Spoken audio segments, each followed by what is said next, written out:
Hello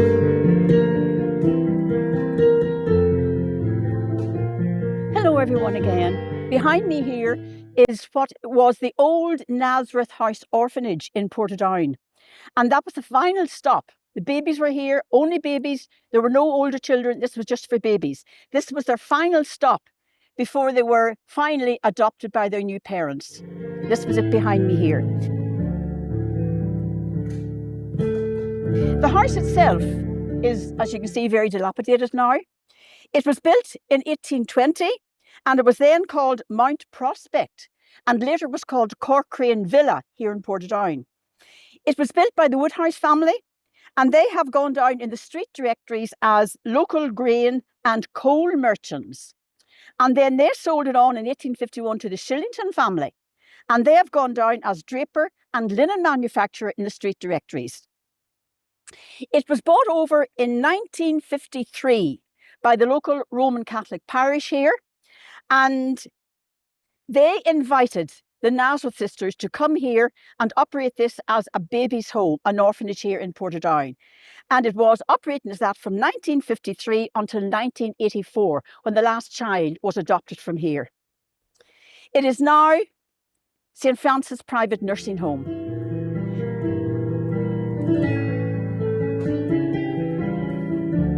When it was a baby's home, and I mean just babies, this was not for 2-year-old to 16-year-olds. There were different orphanages. This was babies only. There were no mothers, no older children here. This was babies only in the cots.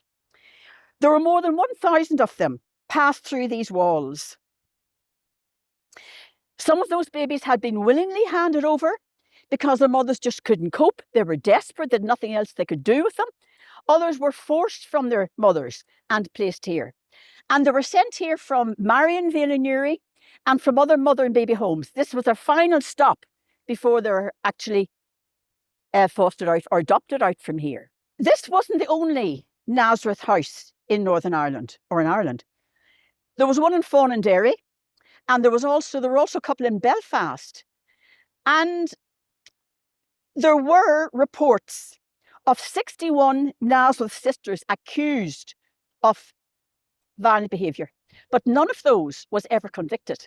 Now we're talking here mother and baby homes, laundries, orphanages. We're talking here about the orphanages, babies of unmarried mothers. These were called, and this building behind me, I grew up in Portadown, we always were told it was an orphanage, but it wasn't an orphanage because these babies here were not orphans. They had one parent or two parents. They were babies of unmarried mothers. And the stigma attached to that meant that even the orphans here were called illegitimate and bastards. And in the other orphanages where you had 2-year-old to 16-year-olds, they were always told, you're here because nobody wants you. You'll turn out just like your mother. And their mothers, of course, were called fallen women. And these orphans, these babies, were called the seed of Satan, spawn of the devil, bastards, illegitimates. In the older homes, where the older children were 2 to 16, they were always told, I'll beat the devil out of you. That's why, because they were seen as the seed of the devil, the spawn of Satan. I'll beat the devil out of you. And that's a phrase most Magdalene survivors would be familiar with. I'll beat the devil out of you. That's why there's so much beatings. I'll beat the devil out of you. And we have a report from one resident in the Nazareth House in Belfast. She writes in her book how at one time she was punished, beaten. There were 3 nuns beating her at one time. And they're all saying that, we'll beat the devil out of you, we'll beat the devil out of you, we'll beat the devil out of you. And then after they were finished, when she was hardly able to move, they put her into isolation in a room. And after a certain length of time, another nun came bringing some food in a tray. And she writes in her book how the nun left the food outside the door and shouted into her, don't come to get this until I go away. Don't come near me. The devil is in you. Wait until I go. They really did believe that. You know, religious fanatics, that's all we can call them. I'll beat the devil out of you. So let's get back to this building here behind me. Babies, they were on the cots. They were here, some long-term, some short-term, because their parents might have been away at work The mother, an unmarried mother in mid-20th century, impossible to find work in Ireland. So she had to go abroad, and maybe the child was left in here on short term for that. Some of them were abandoned, deserted. Some of them been found wandering the streets, playing truant from school, and they'd been taken up in court, a 2-year-old or a 3-year-old up in court, and then sentenced to life in here until they were 16 years of age. That's in the older orphanage. This one here only had the babies. And remember too, the nuns got money for every child they had in here.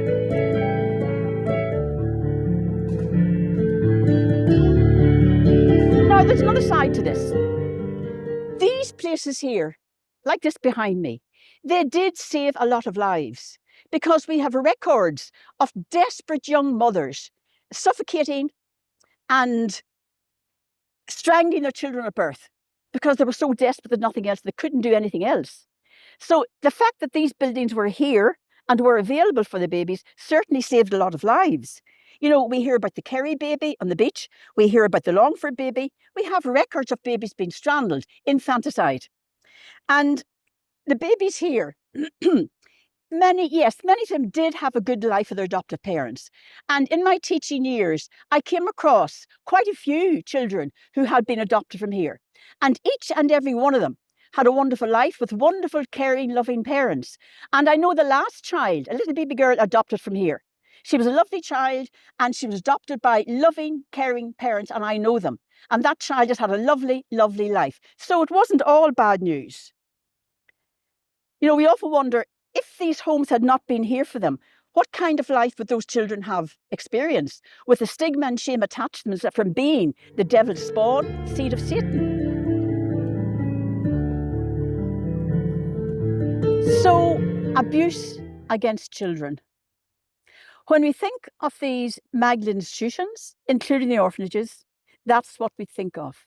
Abuse against children, rape, incest, and violence. And we hold our hands up in horror. And we are absolutely disgusted. And we say, how could they ever do that? How could that have happened? How is that allowed to go on? But the stark reality is, it is still going on. We seem to be caught in a vicious circle, a vicious cycle. We don't seem to be able to get out of this cycle of abusing children because it's rife in Ireland. We think of the slave trade as something that went on in the colonies, Africa, India, etc. But the children here and the women were made to work as slaves. It went on here. And not just here in Ireland, but, you know, a few centuries ago in England, we had young children, as young as 3 and 4, sent down the mines to work, sent up the chimneys, because they were small enough to do that. Down the mines, they were pulling heavy cartloads of coal that should have been pulled by ponies. And their little lungs weren't able to grow. Children died very young because of the abuse they were getting. And they were also involved in gangs of thieves because they were able to get into small areas, small holes, small windows where adult bodies couldn't get in. That was all in the 17th, 18th centuries.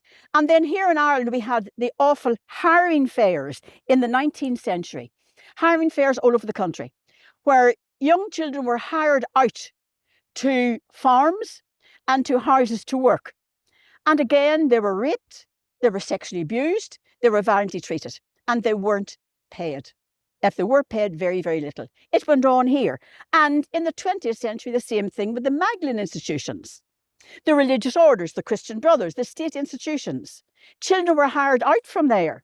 And it was not just the priests and the nuns, it was society who were perpetrating these evil deeds in them. Society, that's us. We are society. It was not just the nuns and the priests. Society were doing the same thing.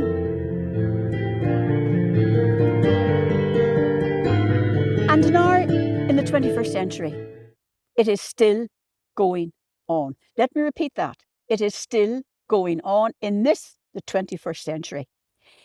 We have only changed the way in which we are abusing children. For example, we don't have the mines or the chimneys anymore, or the hiring fairs, but we have the child sex trafficking gangs, we have the drug gangs, we have the Children sold as sex slaves and then disappearing. Every day, thousands of children disappear. We have children working in sweated industries, buying the clothes, some of the clothes that you and I wear. Sweated industries making these clothes. We have the online grooming and the internet, child pornography. This wasn't around a few centuries ago. This is our modern way of abusing children. And any social worker will tell you, any Reiki therapist, any holistic therapist will tell you that incest and rape are rife in our country. Many of those who are coming to these people for healing and for treatment, they are victims of incest and rape and violent behaviour in the home. It's still going on around us. The social workers see it as well. It's there. It's been going on in schools, in youth clubs, in sports clubs, anywhere there are children. This is going on.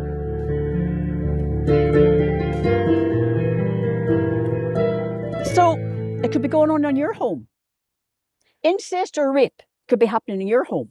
And maybe you're turning a blind eye to it because of the fear and because you just don't believe it, you can't believe it.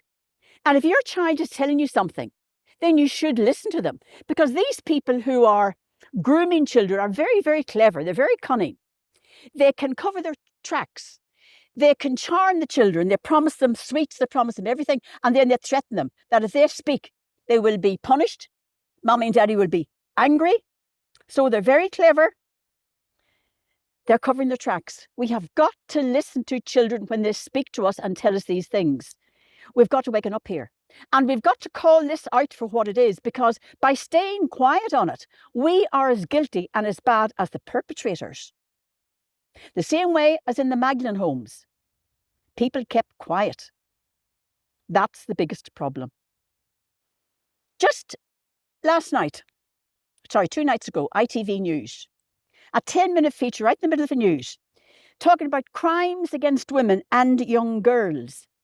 And it specified that this is now a bigger threat to society than terrorism. Imagine that. And 3,000 crimes are reported every day against women and young girls. And society today, we have to admit, is getting more violent and more brutal. And so we are thinking up more brutal, more violent ways of abusing children. We have got to get out of this evil cycle that we are in.